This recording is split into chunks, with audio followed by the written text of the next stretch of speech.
Suheldev Bharatiya Samaj party के श्रम प्रकोष्ठ की बैठक आज ओम प्रकाश राजभर के बंगले पर हुई, जिसमें तमाम श्रम प्रकोष्ठ के पदाधिकारी शामिल हुए। इस बैठक में अध्यक्षता अरविंद राजभर, जो सुभाषपा के राष्ट्रीय महासचिव, और राष्ट्रीय प्रवक्ता अरुण राजभर ने की। इस दौरान तमाम कार्यकर्ता जो हैं वो मौजूद रहे। वहीं अरविंद राजभर ने पत्रकारों को संबोधित करते हुए साफ तौर पर अखिलेश यादव पर निशाना साधा। मिल्कीपुर उपचुनाव को लेकर के उन्होंने कहा कि ये मिल्कीपुर सीट जो है वो भारतीय जनता पार्टी यानी कि एनडीए जीतने जा रही है। वहीं अयोध्या को लेकर के उन्होंने साफ तौर पर कहा कि अयोध्या एक तरीके से इंडिया गठबंधन का तुक्का था। इसको लेकर उन्होंने तमाम तरीके से समाजवादी पार्टी या कहें कि इंडिया ब्लॉक को घेरने की कोशिश की। सुनिए अरविंद राजभर ने क्या कुछ कहा। देखिए, सुहेलदेव भारतीय समाज पार्टी विगत 7 महीनों से संगठन को और मजबूत करने का बीड़ा उठाया हुआ है।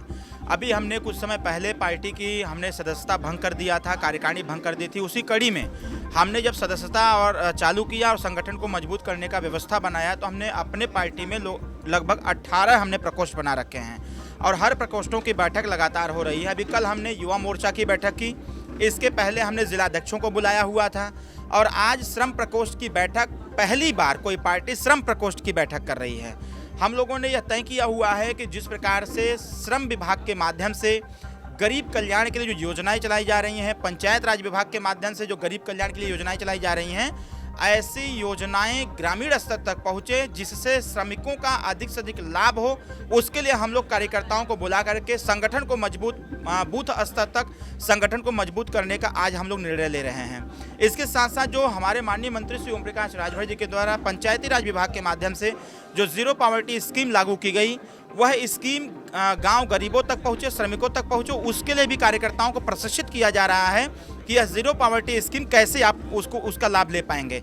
इसके साथ साथ जो श्रमिक साथी हमारे बम्बई, गुजरात, पंजाब, महाराष्ट्र जाते हैं, ऐसे लोगों का अगर कोई दुर्घटना उनके साथ हो जाती है तो उनके साथ कोई खड़ा नहीं होता है। हमारे श्रमिक मजदूर लोग जब आउट ऑफ कंट्री जाते हैं, वहाँ किसी कारण से फंस जाते हैं, तो उनका सुध लेने वाला भी कोई नहीं रहता है और सरकार के कानों तक सूचना भी नहीं जा पाती है, जिसके वजह से व्यक्ति वहीं फंसा रह जाता है और उसके साथ वहाँ तमाम तरह के दिक्कतें महसूस होती हैं।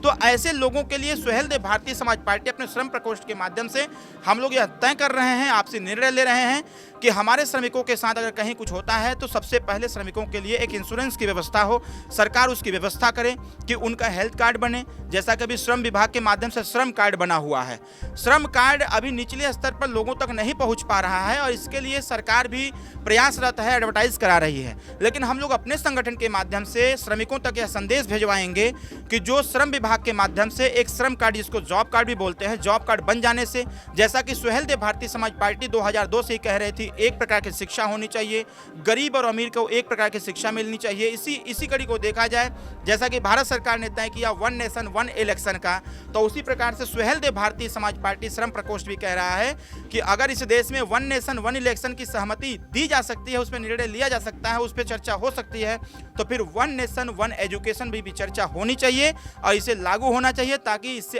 अधिक गरीब मजदूरों का लाभ हो सके। अटल आवासीय विद्यालय का निर्माण सुहेलदेव भारतीय समाज पार्टी ने अपने संगठन के दम पर सरकार के माध्यम से कराने का काम किया है। अटल आवासीय विद्यालय में अधिक से अधिक श्रमिकों के बच्चों को पढ़ने की व्यवस्था है। उनके बच्चे कैसे उसमें पढ़ेंगे, इसके लिए आज कार्यकर्ताओं को प्रशिक्षित किया जा रहा है, प्रशिक्षण दिया जा रहा है। संगठन को और मजबूत किया जाए जिससे कि अधिक से अधिक श्रमिक परिवारों का कल्याण हो सके। इन्हीं सब मुद्दों को लेकर के आज पहली बार उत्तर प्रदेश की राजनीति में, वो चाहे कोई पार्टी हो, सब लोग, कोई ओबीसी मोर्चा का बैठक करता है, कोई पीडीए का करता है, तो कोई कुछ करता है, लेकिन सुहेलदेव भारतीय समाज पार्टी एक ऐसी पार्टी है जो श्रमिकों को भी बैठक करके श्रमिक प्रकोष्ठ तैयार करके उनके हितों की रक्षा सुरक्षा करने का बीड़ा उठाई है। मिल्कीपुर में उपचुनाव है, समाजवादी पार्टी दावा कर रही है कि अयोध्या जीत लिया है तो अब मिल्कीपुर भी जीतेंगे और मिल्कीपुर की जिम्मेदारी मुख्यमंत्री योगी आदित्यनाथ ने खुद उठाई है। देखिए, पिछली बार जब उपचुनाव हो रहे थे 9 सीटों पर, बिहार की 4 सीटों पर, उत्तर प्रदेश की 9 सीटों पर, तो यही समाजवादी पार्टी कह रही थी कि हम क्लीन बोल्ड मारेंगे, हम 9 की 9 सीट जीत जाएंगे। जनता ने परिणाम दिया, जनता ने वोट दिया, जनता ने वोट दिया, परिणाम आया कि 9 में से 7 सीट भारतीय जनता पार्टी जीती और 2 सीट किसी प्रकार से समाजवादी पार्टी जीत पाई। वह खुली आंख से सपना देख रहे हैं, अंधे के हाथ में बटेर लग जाने से वह जो है निशांची नहीं हो जाता है और गलती से तीर लग जाने से वो अपने आप को निशांची न समझें। Milkipur seat Suheldev Bharatiya Samaj party, Bharatiya Janata party, NDA परिवार जीतेगी। जिस प्रकार से हमने कटहरी में समाजवादी पार्टी को क्लीन बोल्ड किया, उसी प्रकार से हम मिल्कीपुर में भी समाजवादी पार्टी को क्लीन बोल्ड करेंगे और उस सीट को जीत करके हम लोग अपने मजबूती को दिखाने का भी काम करेंगे। जैसा कि मैं आपको बताऊं, आज श्रम प्रकोष्ठ की बैठक है। अभी ये समाजवादी पार्टी के लोग टीवी और पेपर में बोल रहे हैं और ऑलरेडी हम लोग जब से उपचुनाव बीता हुआ है तभी से मिल्कीपुर में अपने कार्यकर्ताओं को लगा रखे हैं। आज श्रम प्रकोष्ठ के बैठक ले रहा हूं। इन कार्यकर्ताओं को भी मिल्कीपुर में लगाएंगे कि जितने श्रमिक हैं उनको जाके बताओ कि तुम्हारा हक हिस्सा अधिकार कोई लूटने का काम किया है तो समाजवादियों ने लूटने का काम किया है, गुंडई करने का काम किया है, छोटे छोटे गरीब मजदूरों का जमीन कोई लूटने का काम किया है तो समाजवादियों ने किया है। ऐसे लोगों को दूर भगाने की आवश्यकता है और भारतीय जनता पार्टी के प्रत्याशी जो भी होंगे उनको जिता करके अपनी स्थिति को स्पष्ट भी करने की आवश्यकता है। अरविंद जी, उत्तर प्रदेश सरकार श्रमिकों को इजराइल भेज रही है, वहाँ पे जंग चल रही है, आप इसके फेवर में हैं या नहीं? हम तो पहले भी फेवर में नहीं थे। हम तो बार बार कह रहे थे भाई बाहर भेजने से बेटर है यहीं पर व्यवस्था किया जाए। मेरा मानना ये है, हमारा श्रम प्रकोष्ठ ये जरूर कह रहा है, हमारी पार्टी का ये विचारधारा है, यह सोच है कि उत्तर प्रदेश में जब तक ब्लॉक स्तर तक हम लोग कुटीर उद्योग को स्थापित नहीं करा देंगे तब तक हम लोग चैन से बैठने वाले भी नहीं हैं। आज ये जो श्रम प्रकोष्ठ की बैठक की जा रही है, एक फौज जो तैयार की जा रही है, फौज उसी चीज़ के लिए है कि जब यह फौज इस बात को समझ लेगी कि अगर हम पंजाब, गुजरात, महाराष्ट्र, दुबई, चेन्नई जा करके वहाँ की फैक्ट्रियों को चला सकते हैं तो अब वो लोग आके उत्तर प्रदेश में फैक्ट्री लगाएंगे और यहाँ हम लोग चलाएंगे। अब हम बाहर जाने वालों में से नहीं हैं। इसके लिए हम लोग जागरूक लोगों को करने का काम करेंगे जिससे हमारे उत्तर प्रदेश और देश की सरकार उत्तर प्रदेश में लघु और कुटीर उद्योग को स्थापित करे, यहाँ के मजदूरों को, यहाँ के श्रमिकों को यहीं पर काम मिले, यहीं पर रोजगार मिले ताकि परिवार के साथ रह करके आने वाले जो बच्चे हैं उनकी पढ़ाई लिखाई, उनकी शिक्षा दीक्षा पर भी उनका फोकस रहे, जिससे कि उत्तर प्रदेश उत्तम प्रदेश बन सके। केंद्र सरकार जो है वो यूनियन बजट पेश करने वाली है और जीएसटी जो है वो काफी ज्यादा है। कांग्रेस ने प्रेस वार्ता करके इस मुद्दे को उठाया, कह रहे हैं कि जीएसटी जो दरें हैं उसको कम करना चाहिए। देखिए, जीएसटी तो तमाम क्षेत्रों में अलग अलग उसकी दरें तय की गई हैं और कांग्रेस अगर स्वाभाविक तौर पर है, विपक्ष का काम है आईना दिखाना। अगर विपक्ष आईना दिखा रहा है तो हमारी सरकार वो सरकार है कि जो सबकी बात सुनता है।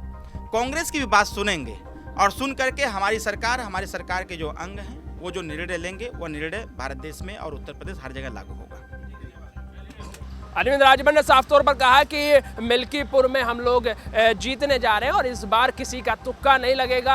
समाजवादी पार्टी पहले भी दावा कर रही थी कि हम 9 सीट जीतने जा रहे हैं, लेकिन 9 सीटों में से मात्र 2 सीटें ही उनके हाथ लग पाई। इस दौरान उन्होंने इजराइल को लेकर भी कहा कि उत्तर प्रदेश सरकार इजराइल जो मजदूरों को भेज रही है हम उसके खिलाफ हैं। उन्होंने अपनी ही सरकार पर सवालिया निशान उठाया। उन्होंने कहा कि 1 नेशन 1 इलेक्शन की बात जो है वो केंद्र सरकार कर रही है, लेकिन 1 नेशन 1 एजुकेशन की बात करने से कतरा रही है, इसके हम खिलाफ हैं। साफ तौर पर उन्होंने जो है अपने ही एनडीए गठबंधन पर, भारतीय जनता पार्टी के शीर्ष नेतृत्व पर उंगलियां यानी कि सवाल उठाए हैं। बहरहाल अब आगे क्या होता है ये देखने वाली बात होगी। लखनऊ से कैमरा पर्सन बलराम गुप्ता के साथ नाविद माजूद, एनटीवी निष्पक्ष। देश विदेश की ताज़ा खबर पाने के लिए हमारे चैनल एनटीवी निष्पक्ष को सब्सक्राइब करें व बेल आइकन दबाना ना भूलें।